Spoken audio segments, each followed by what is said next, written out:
हमारा question number 1 है दोस्तों कि यदि शनिवार 2012 को गणतंत्र दिवस की छुट्टी है और अगले महीने की आखिरी तारीख को भी छुट्टी है शिवरात्रि की वजह से, तो शिवरात्रि किस वार को है? दोस्तों ये प्रश्न देखने में तो बहुत सिंपल लगते हैं, लेकिन असल में ये प्रश्न बहुत ही ज्यादा मुश्किल होते हैं।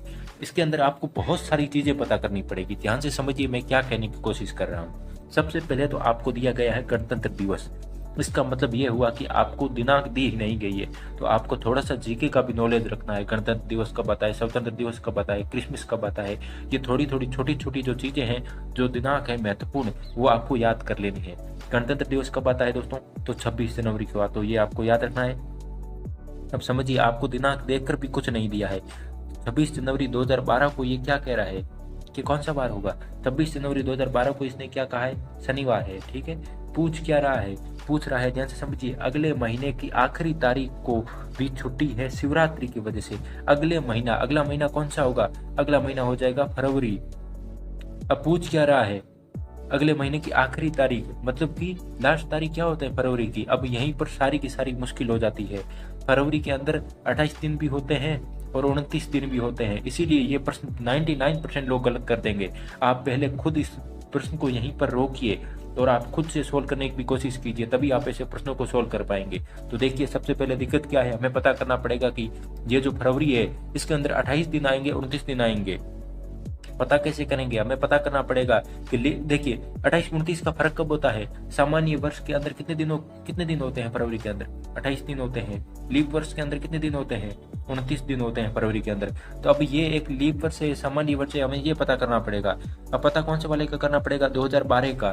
तो 2012 एक लीप वर्ष होता है या सामान्य वर्ष होता है? तो ये तो ठीक है अगर आपको पता है या नहीं, लेकिन अगर यहाँ पर कुछ और भी दे दिया जाता, 1904, 1908, कुछ भी दे दिया जाता, तो देखिए लीप वर्ष पता करने का तरीका होता है, जो दिनांक दिया गया है उसकी दो पीछे की संख्याओं के अंदर आपको 4 का भाग करना होता है। ध्यान से समझिएगा, 4 का भाग करना होता है। 4 का भाग करेंगे तो कितनी बार जाएगा? एक चौक बच्चों काटते हैं, चौक 12, 3 बार 12 गया। मतलब कि अगर पीछे 0 आ जाए तो वो एक लीप वर्ष होगा, ये समझिएगा। अगर भाग पूरा पूरा चला जाए तो वो एक लीप वर्ष है, इतना ही याद रखना है बस आपको। और अगर पूरा पूरा ना जाए तो वो एक सामान्य वर्ष है। तो 2012 के अंदर भाग पूरा पूरा चला गया तो ये एक लीप वर्ष है। और लीप वर्ष के अंदर क्या होता है? लीप वर्ष के अंदर फरवरी कितने दिनों की होती है? 29 दिनों की होती है। इसीलिए लीप वर्ष के अंदर दिन कितने हो जाते हैं? टोटल 366 दिन हो जाते हैं, समझिएगा। बाकी अगर इस क्वेश्चन को ऐसे भी पूछा जा सकता था, अगले साल की आखिरी तारीख, तब आपको 366 दिनों को पता करना पड़ता। समझ गए ना आप? इस प्रश्नों को थोड़ा सा ध्यान से समझिएगा। तो हमारे पास दिनों की संख्या कितनी आ गई? दिनों की संख्या तो नहीं आई हमारे पास, लेकिन देखिए पूछा क्या गया है? 26 जनवरी को क्या है? 26 जनवरी 2012 को क्या है? शनिवार है, हमें यह बताया गया है। पूछा गया है कब? फरवरी की 2012 को कौन सा वार होगा। अब दिनों की संख्या हमने पता कर ली, ये एक लीप वर्ष है, तो लीप वर्ष के अंदर दिन कितने होते हैं? 29 दिन होते हैं फरवरी के अंदर। तो कितने दिन हो गए? अब पूछा क्या गया? 29 फरवरी 2012 को कौन सा वार होगा। तो अब आप जब आप दिनांक पता कर ले, तब आपको काम दूसरा क्या करना होता है? तो दिनों की संख्या निकालनी होती है। यानी कि जो आपको ये दिया गया है 26 जनवरी 2012, 29 फरवरी 2012, इन दोनों दिनांकों के बीच में दिनों की टोटल संख्या कितनी है? ये तो बहुत कम है, 1 महीने का ही गैप है, इसीलिए आप पता भी कर लेंगे। लेकिन अगर आप 5-5, 6-6 महीना दे दिया जाता और एक एक करके आप सोल्व करने की कोशिश करेंगे तो आपको टाइम वेस्ट बहुत ज्यादा होगा। तब क्या करना है, ध्यान से समझिए। 26 जनवरी 2012, तो सबसे पहले समझिए जनवरी के अंदर कितने दिन बाकी बचेंगे। तो जनवरी के अंदर, जनवरी कितने दिनों की होती है? 31 दिनों की होती है। तो कितने दिन बच जाएंगे पीछे? 5। जनवरी के 5 लेंगे हम, फरवरी के कितने लेंगे? 29 दिन लेंगे। समझ गए आप? फरवरी के दिन कितने आ गए? 29, और जनवरी के अंदर 5 दिन। तो हमारे पास दिनों की टोटल संख्या कितनी आ गई? 29 और 5। टोटल जोड़ा तो कितने हो गए? टोटल जोड़ा तो हो गए 34। तो हमारे पास दिनों की संख्या कितनी आ गई? दिनों की संख्या आ गई हमारे पास 34। अब हमें क्या करना होगा दोस्तों? 34 के अंदर दिनों का अंदर 7 का भाग करना होगा। अब समझिए आप 7 का भाग क्यों करना। अगर कोई पहली बार आया है तो इससे समझिएगा 7 का भाग हम दिनों की संख्या में इसलिए करते हैं क्योंकि हर 7 दिन के बाद बार रिपीट हो जाता है। अगर ये पहली बार कोई आया है, उसे पता नहीं है, तो आपको मैं इस वीडियो के लास्ट में या इस डिस्क्रिप्शन में वीडियो की या कमेंट बॉक्स में आपको उस वीडियो की लिंक मिल जाएगी, जिसके अंदर मैंने कैलेंडर एकदम टॉपिक वाइज एकदम पॉइंट टू पॉइंट बताया है, जिसके अंदर सिर्फ कैलेंडर की बात हुई है। इसके अंदर तो हम 5 प्रश्न देखने वाले हैं इंपॉर्टेंट। लेकिन समझिए आप, पहले 7 का भाग करेंगे कितनी बार जाएगा? 7 चौक 28, पीछे बच गए 6। अब इसे समझिएगा, अब जो पीछे 6 बचे हैं शेष पल, देखिए इसके अंदर 4 तो सप्ताह आएंगे, यानी कि 2 दिनांक है ना, 26 जनवरी 2012 से 29 फरवरी 2012 के बीच में 400 सप्ताह आएंगे और 6 दिन एक्स्ट्रा बचेंगे। ये जो 6 एक्स्ट्रा बचेंगे उसको दिए हुए बार में आपको प्लस करना है। दिया हुआ बार क्या है? दिया हुआ बार हमें दे रखा है शनिवार, ठीक है ना। शनिवार के अंदर +6 करना पड़ेगा हमें। तो सब शनिवार के अंदर जब हम +6 करें तो क्या आ जाएगा? शुक्रवार आ जाएगा। राइट आंसर क्या हो गया? राइट आंसर हो गया शुक्रवार। आगे देखिए प्रश्न नंबर नेक्स्ट। अब देखिए दोस्तों प्रश्न नंबर 2 में क्या है कि दी गई श्रृंखला में लुप्त पद क्या आएगा। देखिए दोस्तों आपको लुप्त पद बताना है। लुप्त पद कहाँ पर है? यहाँ पर है। आपको यहाँ पर बताना है कि कौन सी संख्या भरी जाएगी। दोस्तों कैसे पता करेंगे इसे समझिएगा आप। सबसे पहले देखिए ऐसे प्रश्नों को या तो हम प्लस करके सोल्व करते हैं, या फिर हम माइनस करके सोल्व करते हैं, या फिर हम गुना करते हैं, या फिर हम भाग कर देते हैं। तो समझिएगा इस क्वेश्चन को हम कैसे सोल्व करेंगे। 4 के अंदर कितना जोड़ा है तब दोस्तों 10 आए हैं। 4 के अंदर कितने जोड़े हैं तब 10 आए हैं। तो इसने जोड़े हो गए, ठीक है, 6 जोड़े हैं, ठीक है। 10 के अंदर आगे भी हमें क्या करना पड़ेगा? 6 जोड़ना पड़ेगा, क्योंकि 4 के अंदर 6 जोड़कर हम 10 लाए हैं, तो 10 के अंदर भी 6 ही जोड़ना पड़ेगा। क्योंकि दोस्तों इसके अंदर आपको सेम ही रूल फॉलो करना होता है। बस मिसिंग नंबर और नंबर सिस्टम के अंदर आपको यही काम करना होता है कि same to same rule follow करना होता है। इसके अंदर जब 6 जोड़ेंगे तो क्या आना चाहिए था? 16 आना चाहिए था, लेकिन यहाँ पर तो 28 है। लेकिन इस तरीके से कंसोल नहीं हो रहा है, तब माइनस वाला रूल फॉलो करते हैं। लेकिन संख्याएं बढ़ रही है आगे, तो माइनस वाला रूल फॉलो ही नहीं होगा। पीछे कौन सा बचा? गुणा वाला। तो देखिए क्या गुणा से हो रहा है। तो मान लीजिए 4 से 10 कैसे लाया होगा गुणा करके? 4 को इसने 2 से गुणा किया होगा, फिर इसने मान लीजिए कितने जोड़ दिए होंगे? 2। 4 को 2 से गुणा किया 8, प्लस जोड़े 10, कितने आ गए? 2 जोड़ते 10 आ गए, ठीक है। अब आगे भी यही रूल फॉलो करना होगा। 10 को 2 से गुणा करना पड़ेगा, कितना आया? 20। अब यहाँ पर हमने 2 जोड़ा था, तो यहाँ पर भी 2 ही जोड़ना पड़ेगा। रूल सेम टू सेम रखना है। तो कितने आते हैं? 22, लेकिन यहाँ पर तो 28 है। मतलब कि इस तरीके से प्रश्न सोल्व नहीं हो रहा है। तब देखिए ये प्रश्न कैसे सोल्व होगा, इसे ध्यान से समझिएगा। इसने क्या किया है दोस्तों? 4 के अंदर 10 लाने के लिए 6 जोड़े, 10 से इसने 28 लाने के लिए कितने जोड़े? 18 जोड़े, ठीक है। 28 से 82 लाने में इसने कितने जोड़े? तो देखिए इसने कितने जोड़े हैं? इसने जोड़े हैं दोस्तों 54, ठीक है। अब देखिए क्या इन सबके इन तीनों अंकों के बीच में कोई संबंध बन रहा है, आपको ये पता करना है। तो देखिए दोस्तों इसे ध्यान से समझिएगा। 6 से 18 कैसे आएंगे? 6 को अगर गुणा 3 किया जाए 18 आ गए। 18 से 54 कैसे आएंगे दोस्तों?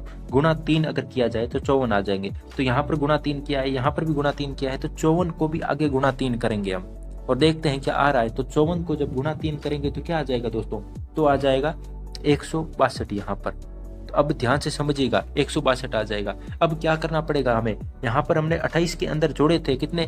28 के अंदर हमने जोड़े थे 54, तब आया था 82। अब 82 के अंदर 162 जोड़ेंगे हम। तो 82 के अंदर जब 162 जोड़ेंगे तो कितने आएंगे दोस्तों? 82 के अंदर 162 जोड़ेंगे तो हमारे पास आ जाएंगे 244। कितना आ जाएंगे दोस्तों? 244। तो राइट आंसर क्या हो जाएगा इसका? 244। ऑप्शन नंबर सी सही हो जाएगा। आगे देखिएगा अगला प्रश्न बहुत महत्वपूर्ण है। अगला प्रश्न क्या है? क्वेश्चन नंबर 3, ये दी गई आकृति में कितने त्रिभुज है? कुल त्रिभुजों की आपको संख्या बतानी है। तो इसे थोड़ा सा मैं बड़ा कर देता हूं जिससे कि आपको आसानी से समझ में आ जाए। अब ध्यान से समझिएगा इसे। आपको देखिए दोस्तों इसके अंदर सबसे पहले एक आकृति निकालनी होती है। ध्यान से समझिएगा। आपको यहाँ पर ये आकृति पहले बाहर निकालनी है, ठीक है। इसे समझ लीजिए बस। आपको ये इस आकृति के अंदर कितने बन रहे हैं, बाहर वाले एक बार ये वाले सब भूल जाइए, ये वाले सब भूल जाइए, एक बार अंदर वाले का पता करते हैं। तो इसे सोल्व करने का तरीका होता है दोस्तों, जितने त्रिभुज बन रहे हैं उतनी संख्या लिख दीजिए। 1 2 3 4 5 6 7 8 8 बन रहे हैं, 8 संख्या लिख दी। अब क्या करना है? जितने त्रिभुज बने हैं उसको 2 से गुणा कर देना। कितने आ गए? 16 आ गए। तो इसके अंदर कितने हैं टोटल त्रिभुज? इसके अंदर टोटल त्रिभुज है दोस्तों 16। समझ गए आप इतना? इसके अंदर कितने बने हैं टोटल बन गए 16। अब बाहर वाला पता करते हैं, यानी कि इसके ऊपर ये बन रहा है, इसके ऊपर भी बनेगा, इसके ऊपर भी बनेगा, और इसके ऊपर भी बनेगा।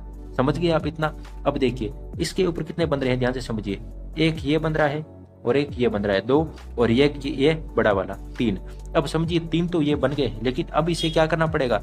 अंदर वाले को भी लेना पड़ेगा। समझिए अब क्या करेगा? एक ये और बन रहा है। देखिए दोस्तों कितने बन गए? 4, और एक ये वाला भी तो बन रहा है 5, तो इसके ऊपर कितने बन गए टोटल 5। वैसे इसके अंदर भी बन रहे हैं दोस्तों, देखिए 1 और ये 2 और 1, ये टोटल 3। उसी तरीके से अंदर वाले के अंदर भी बनेंगे 1 2 और 3, उसी तरीके से 1 2 और 3, तो कितने हो गए टोटल 5, तो 5 इसके अंदर बन गए।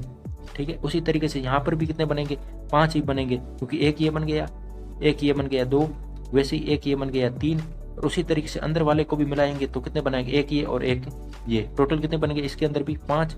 उसी तरीके से यहाँ पर भी टोटल कितने बनेंगे, यहाँ पर भी बनेंगे 5, तो कितने हो गए 5 चौक 20।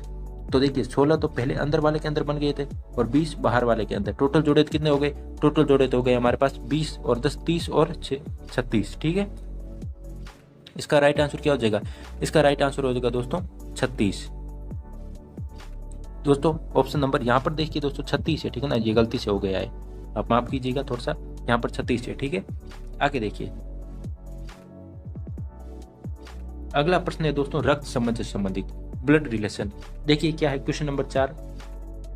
क्वेश्चन नंबर 4 है कि दीपाली विजय की पुत्री है, ध्यान से समझिएगा, दीपाली विजय की पुत्री है जो सुनीता का पति है। यदि दीपाली मोहित की पत्नी है तो मोहित का विजय से क्या संबंध है। देखिए दोस्तों दीपाली विजय की पुत्री है जो सुनीता का पति है, यदि दीपाली मोहित की पत्नी है तो मोहित का विजय से क्या संबंध है। सबसे पहले देखिए क्या पूछ रहा है, देखिए दीपाली विजय की पुत्री है, दीपाली विजय की पुत्री होगी जो कि सुनीता का पति है। सुनीता का पति कौन है, विजय है सुनीता का पति। अब सुनीता का पति इतना पता चल गया हमें। यदि दीपाली मोहित की पत्नी है तो मोहित का विजय से क्या संबंध है। देखिए सबसे पहले तो देखिए ये है विजय, इसकी पुत्री कौन है, ये है दीपाली। ठीक है, अब पूछ के आगे क्या बता रहा है, जो कि सुनीता का पति है, सुनीता का पति है। अब देखिए सबसे पहले तो एक चीज समझिए, सुनीता और दीपाली क्या हो गए, सुनीता और दीपाली क्या हो गए। देखिए सुनीता क्या होगी, दीपाली की माता होगी, और दीपाली क्या होगी दोस्तों, बेटी होगी, क्योंकि विजय की बेटी है और विजय की पत्नी कौन है, सुनीता। अब पूछ क्या रहा है, दीपाली किसकी पत्नी बता रहा है, ये मोहित की पत्नी बता रहा है दीपाली। अब पूछ क्या रहा है दोस्तों, ध्यान से समझिए, मोहित का विजय से क्या संबंध है। तो विजय कौन है, दीपाली का पिता है, और मोहित क्या है, दीपाली का तो पति है। तो देखिए क्या संबंध हो जाएगा, दामाद का संबंध हो जाएगा। समझ रहे ना आप, विजय का मोहित से क्या संबंध हुआ, दामाद का संबंध हुआ। राइट ऑप्शन नंबर सी सही हो जाएगा। ठीक है, आगे देखिएगा क्वेश्चन नंबर 5। प्रश्न नंबर 5 बहुत महत्वपूर्ण है, ध्यान से समझिए। प्रश्न नंबर 5 है कि श्रृंखला में लुप्त पद ज्ञात करे या पता करे। लुप्त पद कहाँ पर है दोस्तों, लुप्त पद यहाँ पर है। आपको बताना है कि यहाँ पर राइट आंसर कौन सा आएगा। तो वही रूल फॉलो होता है दोस्तों, या तो हम प्लस करेंगे या घटाएंगे या गुना करेंगे या फिर हम भाग करेंगे। ठीक है, ध्यान से समझिए इस प्रश्न को हम कैसे सोल्व करेंगे। तो देखिए हम सबसे पहले क्या करेंगे, हम यहाँ पर पता करेंगे कि जोड़कर 6 से 8 कैसे आए होंगे दोस्तों, इसने +2 किए होंगे। तो मैंने आपको पहले भी बताया था कि सेम टू सेम रूल ही फॉलो करना होता है। ऐसे प्रश्नों का सिंपल सा मतलब यही होता है कि आपको same to same rule follow करना है। 8 से 19 कैसे आए दोस्तों, इसने मान लीजिए अगर 6 से 2 प्लस किया तब 8 आए, तो 8 के अंदर भी 2 ही प्लस करना पड़ेगा। कितना आना चाहिए था, लेकिन यहाँ पर 10 आना चाहिए था, यहाँ पर क्या है 19 है। मतलब कि इस तरीके से नहीं हो रहा है, लेकिन हम फिर भी कोशिश करते हैं। देख लिए 8 से 19 कैसे आए होंगे, इसने कितने प्लस किए होंगे, 9 और 2 10 11 इसने प्लस किए होंगे। ठीक है, ऐसा मान लीजिए हम। 19 से 61 कैसे आए हैं, तो 19 से 61 कैसे आएंगे दोस्तों, 41 और 1 42 प्लस किए होंगे। ठीक है, क्या इसके बीच में कोई संबंध पता हो रहा है दोस्तों, 2 11 42 कोई संबंध पता नहीं चल रहा है, मतलब कि इस तरीके से प्रश्न नहीं हुआ है। तब हम क्या करते हैं दोस्तों, तब हम एक संख्या को छोड़कर दूसरी संख्या के साथ संबंध पता करते हैं। यानी कि 6 और 19 का क्या संबंध है, 8 और 61 का क्या संबंध है। क्या 6 और 19 का कोई संबंध है दोस्तों। देखिए दोस्तों कितना प्लस किया होगा 6 से 19 लाने के लिए इसने, तो 4 दोस्तों 10 और 9 और 4 कितने हो गए 13, इसने 13 प्लस किए हैं। ठीक है, इसके 8 से 61 कैसे लाया होगा, तो 8 से 61 लाने के लिए इसने क्या किया होगा, 53 प्लस किया होगा। ठीक है, 53 प्लस किए। क्या इसके बीच में कोई संबंध पता चल रहा है, कोई संबंध नहीं पता चल रहा है। तो देखिए इस प्रश्न को हम कैसे सोल्व करेंगे और ऐसे प्रश्नों को कैसे सोल्व किया जाता है। इसने क्या किया है दोस्तों, 6 को गुणा किया है 1 से। ठीक है, 6 को गुणा किया 1 से, तो कितने आ गए 6। फिर इसने क्या किया होगा, मान लीजिए +2 किया होगा, तो कितने आ गए 6 को गुणा 1 से करेंगे तो क्या आ जाएगा 6 ही आएगा, +2 करेंगे तो क्या आ जाएगा 8 आ जाएगा। वैसे ही क्या करेंगे हम, 8 को गुणा करेंगे कितने से, यहाँ पर हम 2 से करेंगे, यहाँ पर 1 से क्या, यहाँ पर 2 से। संख्या मतलब कोई मतलब एक रूल फॉलो होना चाहिए। फिर क्या करें, यहाँ पर 2 प्लस किया तो प्लस हम एक ज़्यादा कर लेंगे 3। 8 को 2 से गुणा किया तो कितने आ गए 8, प्लस 3 कर लिया तो कितने आ गए 8 को प्लस देखिए 16 है, ठीक है ना 16। 8 को 2 से गुणा किया 16 के अंदर प्लस 3 किए तो कितने आ गए 19 आ गए। समझ गए आप इतना, तो 19 आ गए। क्या करेंगे देखिए 61 कैसे लाया होगा, 19 को इसने गुणा किया होगा 3 से, फिर इसने क्या किया होगा प्लस 4 कर लिया, क्योंकि यहाँ पर प्लस कितना किया था 2, यहाँ पर 3 के, अब यहाँ पर 4 करेगा। यहाँ पर गुणा किया था 1 का, यहाँ पर गुणा 2 का, यहाँ गुणा 3 का, अब यहाँ पर गुणा कितने का करेगा, आगे कितने का करेगा 4 का, लेकिन यहाँ पर 3 का ही करेगा, ठीक है। अब देखिए हमने 19 को गुणा किया 3 से, 19 को जब 3 से गुणा करेंगे कितना आ जाएंगे दोस्तों, तो आ जाएगा 57, ठीक है। अब प्लस कितना करेंगे हम 4, तो 57 प्लस 4 किया तो कितना आ गए दोस्तों 61 आ गए।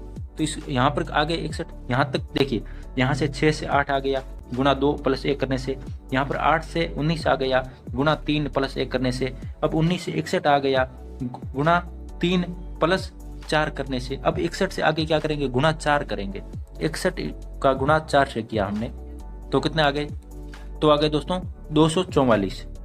तो कितना आ गया दोस्तों 244। अब क्या करेंगे यहाँ पर प्लस 5 करेंगे, क्योंकि यहाँ पर हमने कितना प्लस किया था, यहाँ पर देखिए कितना प्लस किया था 2, यहाँ पर 3, यहाँ पर 4, अब यहाँ पर कितना करेंगे 5 करेंगे। 244 में 5 करेंगे तो कितना आ जाएगा 249 आ जाएगा।